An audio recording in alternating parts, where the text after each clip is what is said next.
Hello everybody, this is DeanoGTO and this is going to be my review of the VK4502 A, otherwise known as the VK, which I'm going to call it for the rest of this video. And I'm going to be comparing it to the MX M449, which I don't have the model open for, but they're just there. And the Liberté, I'm just going to call it the Liberté from this point on because it's just easier to say than all of this every single time. So yeah, and I'm also going to have the 917.1 version of this tank up. And if you don't know what this website is basically the beta version of Tanks GG. It has functionality that you don't get in the regular Tanks GG, so you have stuff like this. You can actually pick the version of the game you want. 917 public test, 917.1 public test, and 917 itself. So I'm using it for this here because I can show you the 917.1 version of this tank. And yeah, I think in 917.1, I think this thing could be a very interesting contender for tier 8. So yeah. Okay, first off, I'm going to look at the standard 917 version of this vehicle. First up, let's just talk about the armor quickly. It has essentially the same turret as the Tiger 2, except it's a bit weaker because the cupola on the top is only 60, 70 millimeters, 60 millimeters, 80 millimeters in some areas. So yeah, it's considerably weaker than the Tiger 2's current one, but in 970.1 you can see that gets changed to be the exact same as the Tiger 2's in terms of thickness. So yeah, that's a good buff. And this thing also in 970.1 gets a little extra armor here and here that Tiger 2 doesn't get, which I think is interesting. And I think that's mainly just to help with some troll bounces every now and then. Because I mean, look, if you hit this area here, instant bounce. If you hit this area here, instant bounce. So yeah, I think that's nice little buff, although I suspect it's probably the same kind of story for the Tiger 2, even though it's probably only 80 millimeters in this area for the Tiger 2. I suspect it would probably still bounce it, so yeah. Okay, so back to the 9.17 version. Hang on, I've got a bit of a cold, so my nose is kind of blocked. Sorry. Okay, so this thing has 80 millimeters of side armor, 120 millimeters of frontal armor all over the front. And people don't actually seem to realize this very often. It is 120 millimeters all over the front, except for this one area here. This is the only area that's not 120 millimeters. And a lot of people don't even know about this weak point because these typically aren't weak points anymore. There are very few tanks in the game left that actually have this as a weak point, and this is unfortunately one of them. So yeah. Okay, so I've talked about the hull armor a bit, and I've talked about turret armor. Turret armor is nothing really to write home about. It has 185 frontal, and it says there's a 265 area somewhere, but I think that's somewhere behind the mantlet. So that you can't actually use that armor. It's not actually existent. Like there it is there. See, there's the 265 area there. I think that's the one area that actually has 265 millimeters of armor, and that's it. So yeah, that's not even. Just ignore that. That's not even there. Just pretend it's not even there. And it's actually removed on the VKA at tier 917.1. So yeah, ignore that 265 area. It's just kind of randomly there, and there's no obvious reason for why it's there. So yeah. Okay, so it has 80 millimeters of side armor, 80 millimeters of rear armor, 120 millimeters of frontal armor, and a lot of people underestimate the actual usefulness of frontal armor in this game. Like, if I do this, imagine this is a wall. This notepad file, imagine it's a wall. Imagine the tank is moving, not the notepad file. So imagine the tank's poking its front around the corner, and it shows about that much of its frontal armor. I actually don't think I've angled that enough. Angle it about that amount. Say if it just poked itself around the corner, you have about 250 millimeters of frontal armor and about 300 millimeters of lower plate armor. So this it will amaze you how often this tactic actually works versus people. I use this tactic all the time. After I learned it in this vehicle, I use it on everything. This thing, as long as it has some armor, you can use this tactic, providing it has some kind of angling. It doesn't work particularly well in some tanks. Like I suspect this tactic here actually works really well on the high tier Japanese heavies because you can poke the front around the corner. You can hide the cheek weak point that's about here. Your front armor is heavily sloped and they can't shoot your weak point, so that helps those vehicles a lot if you use this kind of tactic. So I'm not sure if this tactic has a name or something. I'm not gonna call it front scraping because that sounds stupid. I'm gonna call it the frontal poke. Even though that sounds kind of dumb as well, but that's the best thing I can come up with off the top of my head. So yeah. let's see, oh yeah, there's an 80 zone here. So these always catch me out. These here, just random little blue areas. I always forget that sometimes there is actually weaker armor behind them. So yeah, 80mm hole here, 80mm hole here. So those are the only two real weak points on the front of this thing. So yeah, overall in 917, it's okay in terms of effective armor, and you can get some serious effective armor if you poke it out at the angle I showed you. And because this thing has a frontally mounted turret, it can actually take advantage of that really well. Like if you bait a shot and it bounces off, you can come around the corner, you can put the shot in, and you can reverse back. And chances are you're going to be reloaded before the enemy tank gets around the corner and takes their shot back at you. So you've effectively got 2 shots off by the time they got 1 shot off.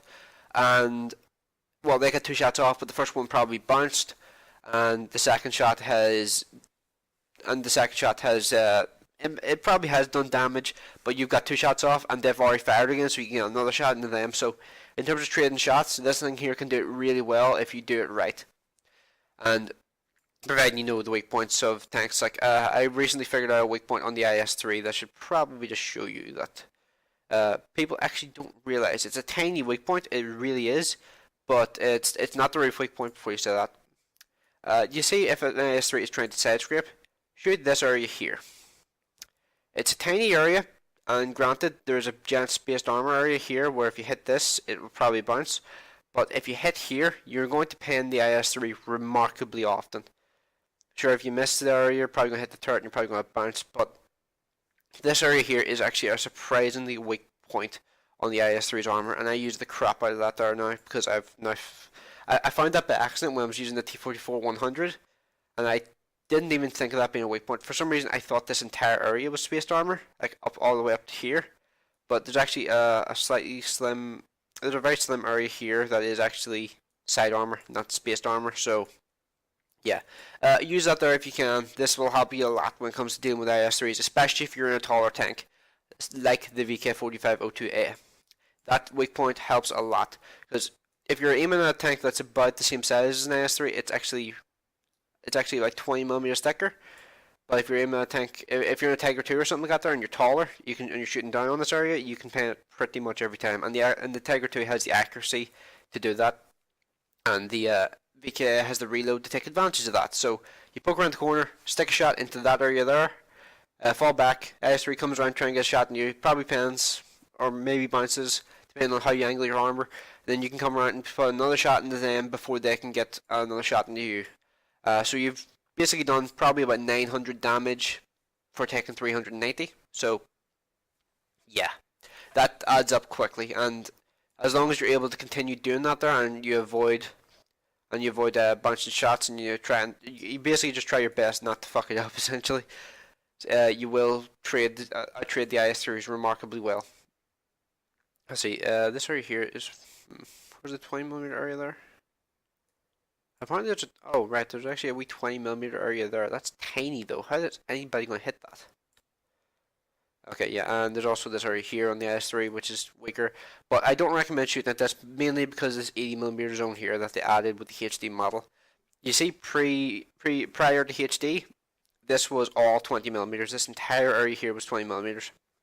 And you could pin this reliably with the 75mm gun on the Vk4502a. So I think that's part of the reason why they added this 80mm zone, to make it less of a reliable weak point to hit. And that was one of the biggest buffs they gave to this thing in HD, combined with these track areas here, which you can just see how much they boost the effectiveness if it's angled slightly. I mean, look, it goes from 217 up to 260. I mean, that's insane. So yeah, I'm gonna sidetrack to the IS-3. Sorry. Let's see. So the reason I have the MX M449 Liberté here is because the Liberté can actually use the same tactic as the VK. It can just kind of poke its front around the corner, and look at the effective armor you're getting. It's insane. The amount of armor you can get out of these things here just by doing this is absolutely mental. Sure, you might think that somebody could pin this area here, but if you're only showing this amount, you can actually poke around and not get hit, and not get pinned at all. Like, the only thing that's really going to do damage to you is maybe a dart gun or some kind, and that's really it. So yeah, that's a tactic you should try and abuse where you can, and you'd be surprised by how often it works. At least for me, might just be my luck.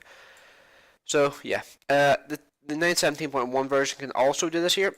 granted, the lower plate is weaker than it was before, but it's still getting like 270 instead of 300. And now the upper front plate's over 300 instead of being about 280. So, yeah, if you can, you should try and use this here, because a lot of people don't actually realize you can do this with the frontal armor, and a lot of people don't actually use their frontal armor appropriately. They just, like, a lot of people tend to just try and angle their tank at about 45 degrees and drive towards the enemy. Really, you should try and abuse cover where you can, and try and get shots bounced off the frontal armor where you can. Side scraping isn't everything, although side scraping is really effective. Frontal poking, as I'm calling it, is also a very effective tactic, and it works really well in most tanks. It worked especially well in the VKB. It works really well in this thing. It works really well in the T32, as far as I remember. T32 has just enough armor to do it really, really well. So yeah. And the side armor in T32, you don't want to expose the side armor in T32. So yeah, I recommend trying to do that in those kind of tanks there. So yeah. Okay, on to the stats. The actual gun stats between the 917 and 917.1 version I don't actually think changed. Let's just show you here. Let's see any kind of changes. Wait, hang on.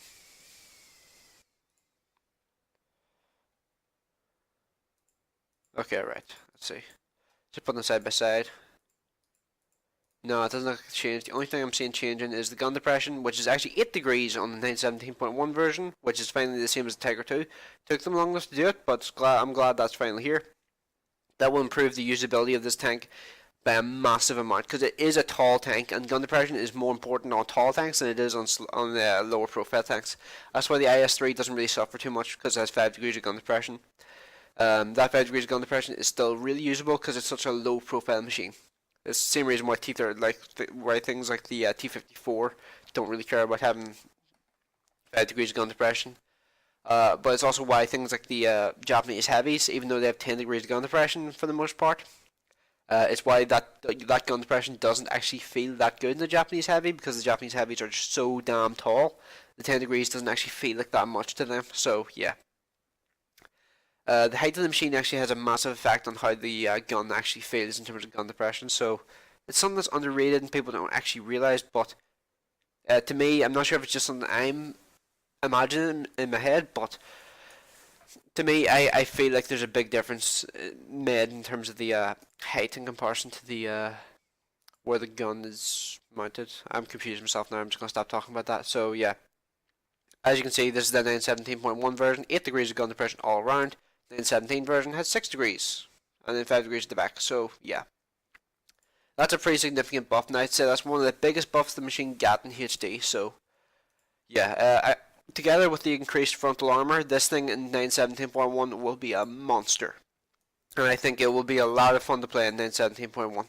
It was still okay in 917, but in 917.1, I think this thing will be I think this thing will be up there with the MX M449 in terms of this kind of play style, where you kind of play like a medium, but you also can't play like a heavy. So it's kind of a crossbreed between the two. So yeah, it has the frontal armor. This thing here has the frontal armor, but doesn't have the side armor, so it doesn't have the versatility of the VKA. So it sacrifices a bit of penetration. Like this thing here has more penetration and something else, I can't remember what that was. A wee bit more top speed, but the VKA has a bit more versatility because of the additional rate of fire it gets, the additional side armor it gets, the additional frontal armor sloping that this thing gets in comparison to the Liberté. I mean, the Liberté has practically no angle. That angling is not very good. I mean, look at that is like, let's see, how much angling is that roughly? It's about 33 degrees when you angle it about like that. So if I angle it like this thing here, like this. Let's see, how much is this worth? It's like 45, so it's about 10 or 15 degrees better than the Liberté in terms of angling. So yeah, that makes a surprising difference. You'd be amazed how much of a difference that actually makes to the usability of the armor on the tank. I think that's about everything I really need to go over in terms of these vehicles. Like, the Liberté, you could argue, is better in some situations than the VKA. The Liberté still has 2 degrees more gun depression, but it also has less DPM. It has less aim. It has a worse aiming time. It has worse part of weight ratio. It has worse tank traverses. It has a better turret traverse, but not by much. So yeah, I think the VK next patch will be a bit of a monster. It's okay in 917, but in 917.1 I think it'll be something special to play. So yeah, looking forward to it in 917.1. But yeah, this is the review of the 917 version. I just given you a bit of a preview of what the 917.1 version will be like. And now onto the gameplay of the 917 version of this tank. Okay, so we are back with the 917 version of the VK4502a. This is one of my better games in this vehicle, and did pretty well, and I actually didn't realize how long those guys just sat there and did nothing. So there's that 3 tanks just sitting there doing absolutely nothing, and Tiger 1's just jumped into life, and the Oni's still sitting there. Thing is, if you're going to say, if I'm going to say anything about this here, is the Oni is one of the tanks you need to be moving from the very start of the game in, because it is damn slow. So yeah, sitting still at the start of the game for what, about 50 seconds, probably a bit longer, not a good idea. So yeah. Okay, now you may be wondering why I have premium ammunition loaded from the very start. 100% was expecting to run into the IS-3. Unfortunately, run into a T-71, stick a shot into his turret. It's also good just to have the T-71 killed off as quickly as possible. Although shit can be really annoying. So I forgot to actually change to standard rounds, so this is kind of my bad. I'm going to stick another shot in this guy. I'm kind of lucky I had a premium round loaded there, because a normal AP round wouldn't have been fast enough to nail that shot. So yeah, unfortunately, just lost my gun. My gun has gone yellow, which means gun's going to be inaccurate from this point on. Unless I repair it. I can't remember if I repair it later or not. So yeah.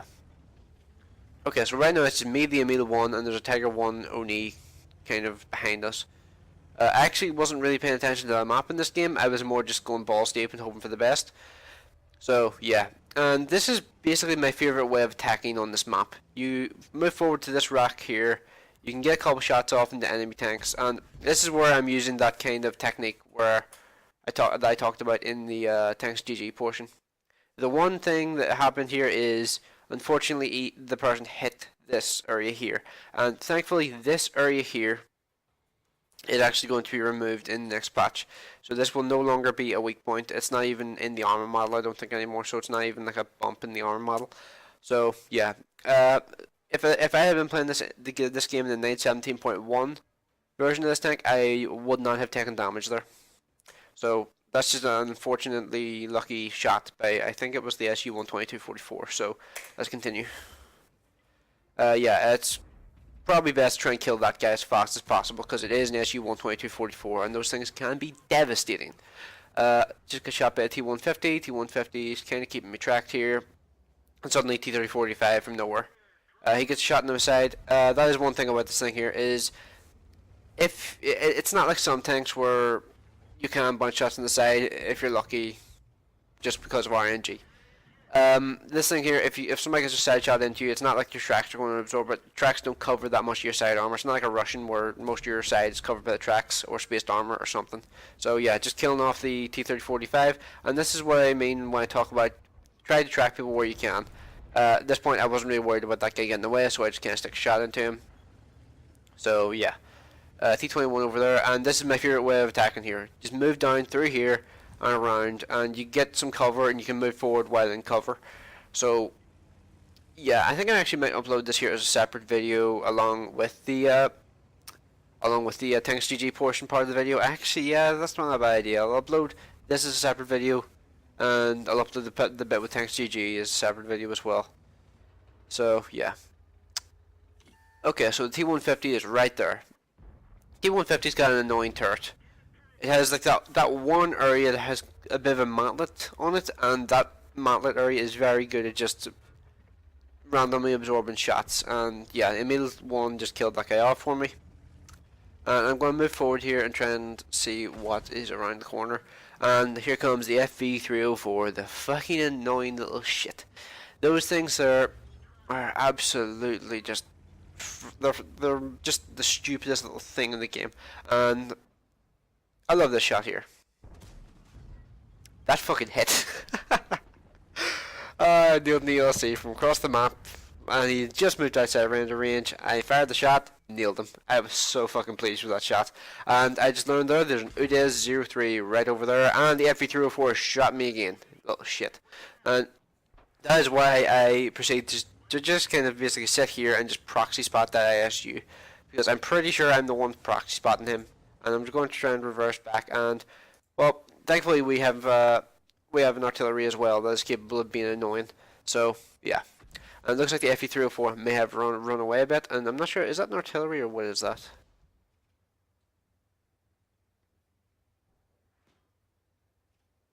I'm not actually sure. I don't know, whatever. But yeah, I'm just going to sit here for a while and just kind of continue to proxy spot this ISU 152. Because there is, and I'm making a note in the chat there saying the Udez was there. Because the guys in the north are just moving forward. They may not have realized that he was there, so Tiger 1's is all like, I know. And I'm just like, I'm typing in the chat right now saying, I'm just making sure the guys in the north know, as I said there. So, yeah. Just kind of hanging out, just waiting for the ISU to die, because he is spotting me. And there is an FE304 still alive, and if I move out, I will get nailed by the FE304, and if he gets lucky, he could pin my roof armor, and he could kill me. So I was just like, not taking that risk. And the Udez has been spotted over there, and we're still in a situation now where the Udez could potentially win this game on his own, if he's able to just sit there and just bounce shots off his frontal armor. Thankfully, I do have a 105mm gun, which means I can overmatch his armor relatively easily. I think it's only 30mm, so yeah, 105mm overmatch every single time. Unfortunately, my reload's just a little too slow to get a shot in the Udez. I was hoping the 1375 would kill the Udez, but unfortunately he survived. And T28 Prot has now moved forward to try and nail the 1375. And the FE304 moved forward now, but that was so satisfying. I was so happy with just get the shot into that little shit. So, yeah.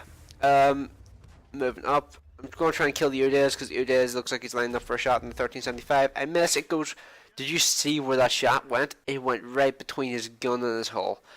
That was so close. That was so annoyingly close. And yeah, that's a pretty cool point to stop at. Like, I mean, look at that. That looks awesome. So yeah, unfortunately I did die in this game, but that was because I tried to save the 1375, and luckily he did survive. And you might wonder what's the reason why I tried to save him. He has a 1375. If the Udez dies, then he can get around the T28 Prot with relative ease, and he can kill him.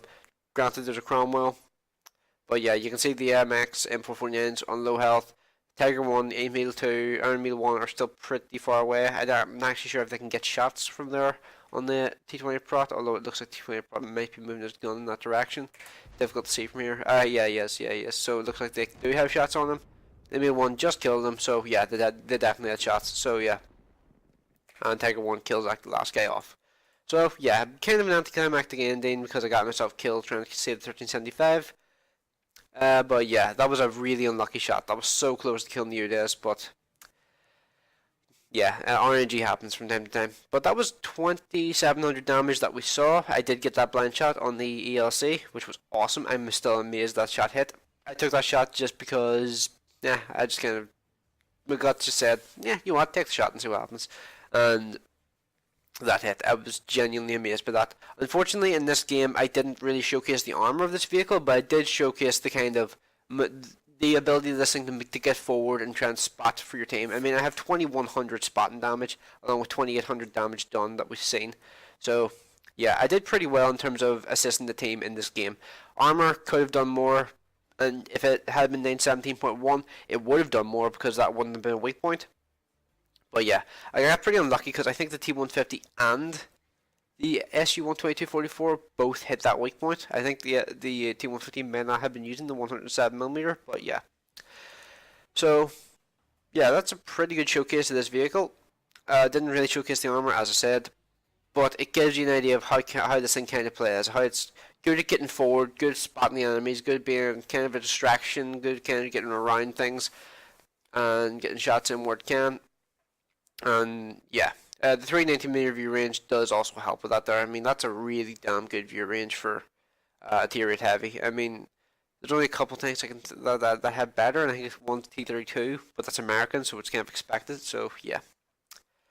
So I think that's about all I really have to say about this gameplay, so on to the stats. Oh, and when I said earlier I was going to upload it as 2 separate videos, I mean, I'm going to upload the Tanks GG part with the replay.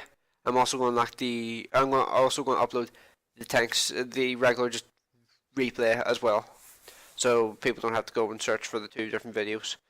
In fact, actually, should I? I haven't actually decided yet what I want to do. I think I might I might upload the Tanks GG part separately from the video part. So yeah, I'm trying something different. I'm not sure what I want to do yet. I haven't really decided. So yeah, it'll make it a bit easier editing wise, and it'll make it a bit more watchable for people. Some people don't give a shit about the Tanks GG part. People only want to see the gameplay. There's some people who don't give a shit about the gameplay, and some people who only want to see the Tanks GG part and the rough idea of the statistics and stuff like that there. So yeah, I think that's about everything I have to say. So on to the stats. Okay, so we're on to the post-game stats. As you can see, this is worth first class mastery, and I got high caliber in this game. So for 2,900 damage done and 3 kills. So yeah, I got 1,167 base XP in this game, but bear in mind I did die in this game. So I would have got, like, I think it's roughly a 10% bonus to XP whenever you survive, or you like lose like 10% of your XP. I can't remember. It's one of the two, where you get more XP if you survive than if you die, if that makes sense. So yeah, it's one of those like slightly weird modifiers that they have in the game. So just be aware of that. And if I had survived in that game, assuming it would have been a 10% bonus on what I have right now, I would have got roughly 1,284 base XP, so that's pretty damn solid amount of XP for a tier 8 heavy, especially in a tier 8 game, bear in mind. But this game was mainly to show off the mobility of this vehicle and its ability to get forward, get under the enemy's guns, start spotting enemies earlier rather than later, and yeah. The one disadvantage really to this vehicle is the 1,000 credits a shot it costs to fire the gun. That is pretty heartbreaking, honestly, because like I only made 7 grand in that game, and that was a pretty damn decent game. I fired 13 shots. I did fire 2 APCR rounds, bear in mind, versus the T71. The first one was unnecessary. The second one, actually, I don't think I would have hit that second shot if I hadn't been for the APCR round. But yeah, 2 wasted APCR rounds, but bear in mind, that's still a lot of credits to fire, just to fire the gun to do 320 alpha. So just bear that in mind. But yeah, for the most part, I think it's a very good tank, but I really am looking forward to what it's like in 9.17.1. I think it's going to be a monster, and it's just going to, it's going to surprise people. That's my opinion on it. It's going to surprise people with how well it's able to cope with tier 8s and how well it's able to cope with tier 9s next patch, because our front plate is going to be devastatingly strong. So yeah. I think that sums up about everything I have to say. I'm going to do another review of this thing whenever it comes out in 9.17.1, whenever it gets the HD model, whenever it gets the armor buffs, whenever it gets the gun depression buff. Gun depression buff and the frontal armor buff are the two most important buffs I've got, and those buffs are going to help this thing immensely. Like the flexibility of the gun depression and the extra armor protection, so you're not going to take any more damage from random lucky shots into the little machine gun port. Yeah, those are going to help this tank a lot, and I'm really looking forward to it in 9.17.1. So yeah, I think that's about everything I had to say. So thanks for watching. I will see you in the next one.